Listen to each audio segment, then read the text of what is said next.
आज हम एक ऐसे भक्त की कथा सुनाने जा रहे हैं जो कभी डाकू हुआ करता था। कैसे वह भगवान की कृपा से डाकू से भक्त बन गया। चलिए कथा शुरू करते हैं। एक गोवर्धन डाकू नाम का चोर था। एक दिन राज कर्मचारी उसे पकड़ने के लिए उसका पीछा कर रहे थे। वह उनसे बचने के लिए एक भागवत कथा के पंडाल में घुस गया। राज कर्मचारी वहाँ तक पहुँचे, लेकिन उन्होंने सोचा कि एक चोर सत्संग में नहीं जाएगा और यह सोचकर वह वहाँ से चले गए। पंडाल में वह कुछ घंटे तक कथा सुनता रहा। कथा में श्री कृष्ण के बाल रूप का वर्णन हो रहा था। कथावाचक ने कहा, ठाकुर जी अभी 7 वर्ष के बालक हैं। बालक श्याम सुंदर रोज सोने की छड़ी और सोने के मुकुट धारण करके गाय चराने जाते हैं। चोर तो था ही और उसे सोने की बात सुनकर उसके कान खड़े हो गए। उसने सोचा कि एक बालक जो अकेले वन में गाय चरा रहा हो, उसे लूटना तो बहुत ही आसान होगा।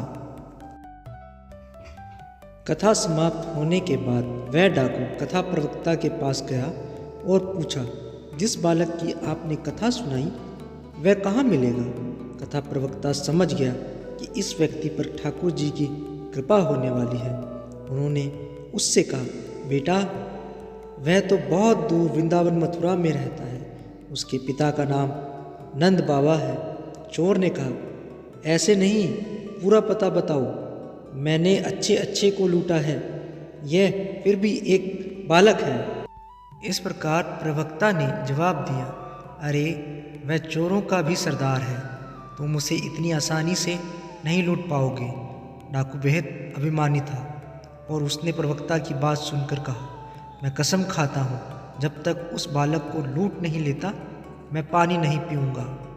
प्रवक्ता ने मन ही मन सोचा कि अब इस डाकू का उद्धार निश्चित है, क्योंकि हमारे प्रभु इतने दयालु और उदार हैं कि यदि कोई उन्हें लूटने के इरादे से भी उनके पास जाए तो वह खुद को लुटवाने के लिए तैयार हो जाते हैं।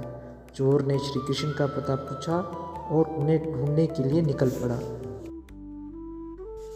प्रवक्ता ने उसे वापस बुलाया और कहा, सुनो, वह बहुत निडर है। यदि वह तुम्हारे बल से ना डरे तो तुम अपने साथ थोड़ा माखन और मिश्री ले जाओ, यही उसके लुटने का कारण बन सकता है।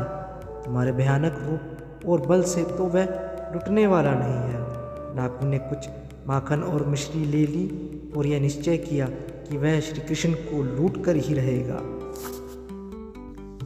वह डाकू पूरे रास्ते पैदल चलता हुआ श्री कृष्ण के पते की ओर बढ़ा। डाकू अपने नियमों का बहुत पक्का था। उसने पूरे रास्ते पानी तक नहीं पिया। आखिरकार वह वृंदावन के पास पहुंचा। वहां उसने कुछ चरवाहों को देखा जो अपने गाय चरा रहे थे। उसने उनसे श्री कृष्ण के बारे में पूछा। उसने कहा, श्याम सुंदर नाम का वह बालक कहाँ है जो सोने की छड़ी लेकर सोने का मुकुट पहनकर और सोने की करधनी बांधकर गाय चराने आता है। चरवाहों ने उत्तर दिया, वह तो पहले की युग की बात है जब भगवान ने गोपाल रूप में अवतार लिया था। यह सुनकर डाकू ने कहा, नहीं, यह तो एकदम ताज़ा खबर है। मैंने कुछ दिनों पहले ही इसके बारे में सुना और तभी यहाँ आया हूँ। तुम मुझे भटकाओ मत, मैं स्वयं ही श्याम सुंदर को ढूंढ लूँगा। वह बेचारा भूखा प्यासा कई दिनों से पैदल चलकर आया था। जिस किसी से भी पूछता वह कहते कि ये तो बहुत पुरानी समय की कहानी मात्र है।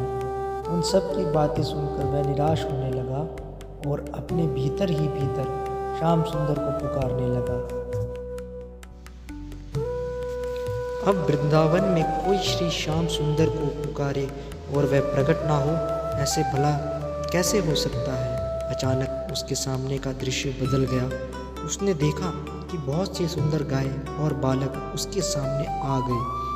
उन सब के बीच वही श्याम सलोना बालक था जिसके बारे में सोचते सोचते वह वहां तक पहुंचा था। प्रभु ने वह सभी आभूषण धारण किए हुए थे जिनका उसने कथा में वर्णन सुना था।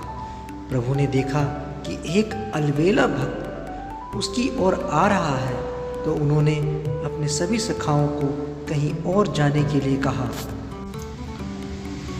जब वह डाकू नज़दीक पहुंचा तो उसने प्रभु से कहा, अपने सारे आभूषण उतार कर मुझे दे दो। ठाकुर जी मुस्कुरा कर बोले, ये आभूषण मेरे हैं, मैं तुम्हें क्यों दूं?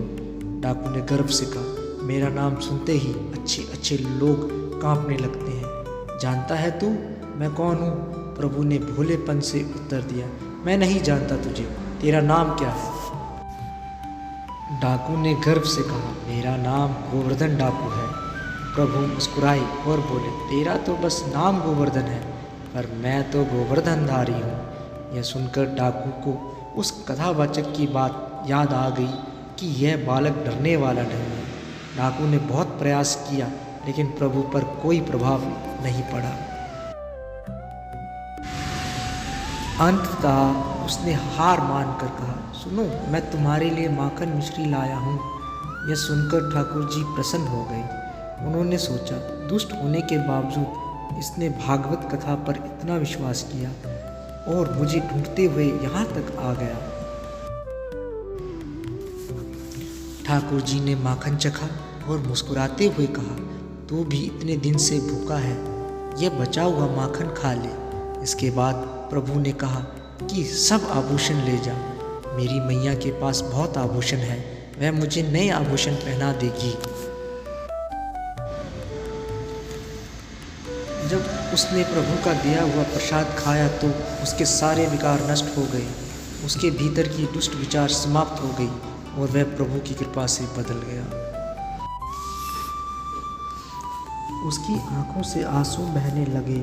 वह प्रभु के चरणों में गिरकर रोने लगा। ठाकुर जी ने फिर कहा, ले जा यह सारे आभूषण। लेकिन उसने हाथ जोड़कर कहा, प्रभु, मैं आपको छोड़कर यह आभूषण कैसे ले सकता हूँ? ठीक उसी क्षण उसकी मृत्यु हो गई और वह प्रभु का नित्य सखा बनकर उनकी सेवा में पहुँच गया।